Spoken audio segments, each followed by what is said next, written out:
మాట్లాడే కంటే శాసనసభ జరుగుతుంది. ప్రధాన ప్రతిపక్ష నాయకుడిగా 10 సంవత్సరాలు ముఖ్యమంత్రిగా పనిచేసిన మీరు 20 ఏళ్ల నుంచి తెలంగాణ కోసం కొట్లాడినని చెప్పుకునే మీరు సభకి ఎందుకు రావడం లేదు? ఇయాల బెదిరించి బతకాలని చూస్తున్నాడు, బ్లాక్మెయిల్ చేసి బతకాలని చూస్తున్నాడు కేసీఆర్ గారు. మమ్మల్ని వెంటాడుతాడంట ఆయన. అయ్యా రా, మంచిది, మేమేం అల్లాటప్పగా ఏమి ఇక ఆ కుర్చీలో కూర్చోలే. ప్రజల దగ్గరికి వెళ్ళి ప్రజలు ఓట్లేసి ప్రజలు ఎన్నుకున్న ప్రభుత్వం అక్కడ ఉంది. నీలాక ఉద్యమ ముసుగులో మంది పిల్లలను చంపి మేము కుర్చీ ఎక్కలేదు. చచ్చిపోయిన కుటుంబాలను ఆదుకుంటూ మేము ఇవాళ ప్రభుత్వాన్ని ఏర్పాటు చేసినాము. ఏర్పాటు చేసిన ప్రభుత్వంలో మేము ప్రజలకు అవసరమైన నిర్ణయాలు తీసుకుంటున్నాము. నిజంగానే నేను చంద్రశేఖరరావు గారిని సూటిగా అడుగుతున్నా, మీరు ఈ లోపాలలో కాళేశ్వరంలో జరిగిన అవినీతిలో మీకు భాగస్వామ్యం లేకపోతే మీరు ఎందుకు భయపడుతున్నారు? కాళేశ్వరం రావడానికి మీరెందుకు చర్చకు రావడం లేదు? మేడిగడ్డ కుంగిపోయినప్పటి నుంచి ఈ రోజు వరకు చంద్రశేఖరరావు గారు ఏ రోజు కూడా కుంగిపోయిన మేడిగడ్డ మీద కానీ అన్నారం మీద కానీ సుందిళ్ళ మీద కానీ మీరు ఒక్క మాట ఎందుకు మాట్లాడతలేరు? శాసనసభలో చర్చ పెడితే మీరు మొహం ఎందుకు చాటేసిండ్రు? అదేవిధంగా కేఆర్ఎంబీ మీద ప్రాజెక్టులను అప్పచెప్తున్నామని చెప్పి మీ కార్యదర్శి గారు మాట్లాడిన విషయాలు ఉత్తమ్ కుమార్ రెడ్డి గారు లేఖ బయట పెడితే దాని మీద మీరు ఎందుకు స్పందిస్తలేరు? మీ కార్యదర్శి గారు మీ అనుమతి తీసుకొని లేఖ రాసినా, మీ అనుమతి లేకుంటేనే లేఖ రాసినా ప్రజలకు వివరించాల్సిన బాధ్యత మీకు లేదా? ఈరోజు కాళేశ్వరం అవినీతి మీద చర్చ జరిగినప్పుడు ఈ అవినీతి గురించి చర్చ జరగకుండా ఉండాలి అని, ఈ సమస్యను తప్పుదోవ పట్టించాలని ఈరోజు మీరు నల్గొండలో మీటింగ్ పెట్టినరు. మీరు మీటింగులు పెట్టి రాష్ట్రానికి ఏదైనా ప్రయోజనం చేకూర్చే మాటలు ఏమైనా మాట్లాడినరా? ఆయన అక్కడి నుంచి మాట్లాడుతున్నాడు మళ్ళీ అధికారంలోకి వస్తామని. నువ్వు చేసిన పనికి నిన్న అధికారంలోకా? ముందే ప్రజలకి విషయాలు తెచ్చుంటే ఆ ప్రతిపక్ష హోదా కూడా నీకు రాకపోతుండే. ఇవాళ ప్రతిపక్ష నాయకుడిగా నీ బాధ్యతను నువ్వు నెరవేర్చకుండా పారిపోయి శాసనసభకు రాకుండా ముఖం చాటేసి ఇంకెక్కడికి వెళ్తావని నేను అడుగుతున్నా. మీకు 39 మంది ఎమ్మెల్యేలను ఇచ్చి ప్రతిపక్ష నాయకుడు హోదా ఇస్తే సభలోకి వచ్చి సమస్యల మీద చర్చించకుండా పారిపోయి ఈరోజు మీరు ఏ రకంగా ప్రజల ముందుకు వస్తారు? ఏ ముఖం పెట్టుకొని వచ్చిండ్రు? ఈరోజు నల్గొండ జిల్లా ప్రజల్ని మీరు ఏం వంచడానికి ఈరోజు అక్కడికి వెళ్ళిండ్రు? ఆయనకి ఇప్పుడు మళ్ళీ ఫ్లోరైడ్ బాధ గుర్తొచ్చింది. ఎందుకంటే కుర్చీ పోయింది కదా.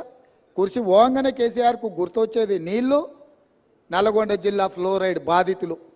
ఎంతసేపు అయ్యా వాళ్ళ బాధల పునాదుల మీద అధికారాన్ని ఎక్కాలని ఆలోచన చేస్తున్నావు? ఇప్పుడు నీ అబద్ధాలను నమ్మడానికి తెలంగాణ సమాజం సిద్ధంగా ఉందని ఇంకా నువ్వు అనుకుంటున్నావా? అందుకే ఈరోజు ఇక్కడ ఈ అవగాహన సదస్సుకు దాదాపుగా హైదరాబాద్లో బయలుదేరి 5 గంటల పైగా ప్రయాణం చేసి ఈరోజు మంత్రులు కానీ ప్రజాప్రతినిధులు కానీ పాత్రికేయ మిత్రులు కానీ మీ అందరికీ కూడా వాస్తవాలను చూపించి వాస్తవాలకు సంబంధించిన వివరాలు వివిధ ఏజెన్సీల ద్వారా మీకు చెప్పించడం ద్వారా నిజమేందో మీ కళ్ళతో చూడాలని ఈరోజు ఈ పర్యటన. ఈ నిజాన్ని మీ కళ్ళతో చూసిండ్రు. ఈ వాస్తవాలను సమాజానికంతా మీరు చెప్పండి. న్యూయార్క్లో ఇది ఒక మ్యాన్మేడ్ వండర్ అని చెప్పి న్యూయార్క్ స్క్వేర్లో ప్రకటనలు తీసుకుర్రు. నేషనల్ మీడియాలో ఇక దాని కథ చెప్పనంతగా కథలు చెప్పుకుర్రు. అందుకే నేను నేషనల్ మీడియా వాళ్ళని కూడా ఈరోజు రిక్వెస్ట్ చేస్తున్నా, మీ నేషనల్ మీడియాలో చూపించండి కుంగిపోయిన మేడిగడ్డను, పగిలిపోయిన బ్యారేజ్ను, దోపిడీ జరిగిన నిధులు, అదేవిధంగా విజిలెన్స్ అండ్ ఎన్ఫోర్స్మెంట్ ఇచ్చిన నివేదికను, నేషనల్ డ్యామ్ సేఫ్టీ అథారిటీ వాళ్ళు ఇచ్చిన రిపోర్ట్స్ని, టెక్నికల్ అండ్ అదర్ ఇష్యూస్లో వాళ్ళు ఇచ్చిన నివేదికలను అన్నిటిని కూడా మీరు చర్చకు పెట్టండి. మేము చంద్రశేఖరరావు గారికి మళ్ళీ ఈ వేదిక మీద నుంచి నేను ఆహ్వానిస్తున్నా, మీరు శాసనసభకు వచ్చి నల్గొండలో ఎవడు లేని దగ్గర ఏదేదో మాట్లాడుడు కాదు. మీ గౌరవాన్ని మేమేం తగ్గించం. ప్రధాన ప్రతిపక్ష నాయకుడిగా సభలో మీరు తెలంగాణ సమాజానికి ప్రయోజనం చేకూర్చే ఏ సూచనలు ఇచ్చినా ఈ ప్రభుత్వం వినడానికి సిద్ధంగా ఉంది. రేపు ఉదయం సభకు రాండి దయచేసి. ప్రత్యేకమైన ఎట్లాగూ శ్వేతపత్రం సాగునీటి ప్రాజెక్టుల మీద ఉత్తమ్ కుమార్ రెడ్డి గారు ప్రవేశపెట్టబోతున్నారు. చర్చలో పాల్గొనండి, మీరు సూచనలు ఇవ్వండి, ప్రతిపక్ష పార్టీ నాయకుడిగా మీ బాధ్యతల్ని నెరవేర్చండి. మీ స్వార్థం మీ అధికారం కోసం కాకుండా ప్రజల కోసం ఒక్క క్షణమైన ఆలోచన చేయమని నేను అడుగుతున్నా.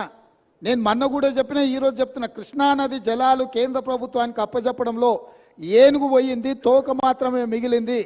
ఇప్పుడు ఆ తోక పట్టుకొని ఏనుగును గుంజే ప్రయత్నం మా ప్రభుత్వం చేస్తుంది.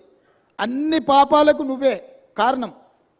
నువ్వే అప్పచెప్పినావు, అప్పచెప్పడానికి నిధులు పెట్టినావు, బడ్జెట్ ఆమోదింపజేసినావు, అప్పచెప్పడానికి అవసరమైన లేఖలు రాసినావు. ఇవాళ తోక మిగిలింది, ఆ తోక పట్టుకొని మేము గుంజే ప్రయత్నం చేస్తుంటే ఇక చూసిరా ఏనుగును కూడా టీఆర్ఎస్ కాపాడితే కాంగ్రెస్ వాళ్ళు కేంద్రానికి అప్పచెప్పారు. అదేవిధంగా కాళేశ్వరం అవినీతి మీద ఏదో ఆయన ఎంత అల్కగా మాట్లాడుతుండే, ఏముందా 4-5 పిల్లర్లు కుంగిపోయినాయని.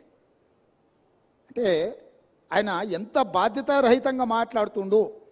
ఈ తప్పిదాలల్లా ఆయనకు భాగస్వామ్యం లేకపోతే ఇంత అల్కగా మాట్లాడతాడా? ప్రతిపక్ష నాయకుడిగా ఇదేనా మీ వ్యవహారము? ఇవాళ నీళ్లు నింపలేదు కాబట్టి మిగతా మిగిలినాయి. నీళ్లు నింపితే అది ఉంటుందా, ఊడుతుందా, ఏమైద్దో తెలుస్తుంది. నీళ్లు లేకుంటే మన ఇంటి మీద నీళ్ళ ట్యాంక్ ఉంటే అది ఒకవేళ కారుతుంటే పగిలేటట్టు ఉంటే మనం నీళ్లు తీసేస్తే అది అట్లా కొంతకాలంగా అనిపిస్తుంది. నీళ్లు నింపితే 2 రోజులకు అది కూలిపోతుంది. సేమ్ ఈరోజు మేడిగడ్డ బ్యారేజ్ కానీ సుందిళ్ళ కానీ అన్నారంలో నీళ్లు నింపలేదు. నీళ్లు నింపితే పెను ప్రమాదం పొంచి ఉన్నది. నీళ్లు నింపినామంటే అంత కొట్టుకపోతుంది. ఈరోజు నీళ్లు లేకుంటే ఎండబెట్టినాం కాబట్టి అది అట్లా